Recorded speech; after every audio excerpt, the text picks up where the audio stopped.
In this video, I'll show you how to reconfirm your contacts in Mailchimp. Now, in order for you to reconfirm your contacts, the first option is to actually create a campaign. Within that campaign, you can send them an email stating if you are still within our campaign. What you can also do is to enable double opt-in and reCAPTCHA. In order for you to do that, simply head over to the navigation panel on the left-hand side, and at the bottom, click on the sixth option, which is Audience. Once you click on Audience, it will automatically take you to the list of all of your contacts.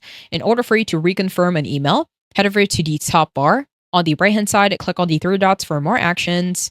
And at the bottom, choose the first option, which is Audience Settings. Once you are on the Audience Settings section on the right-hand side, be sure that you are on the correct audience. And if you scroll down, in here, you will see the form settings. Now, on the form settings, you want to set the email opt-in settings as double opt-in. So on the right-hand side, simply click on the edit button. From here, you can enable double opt-in.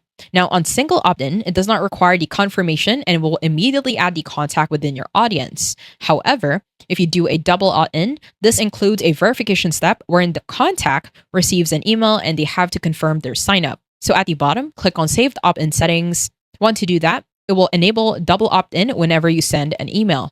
You also want to enable reCAPTCHA for double opt-in within forms. Make sure that this is enabled.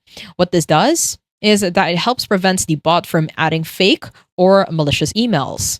I hope you found this tutorial helpful. Please let me know if you have any other questions in the comment section below, and I will try my best to help you out.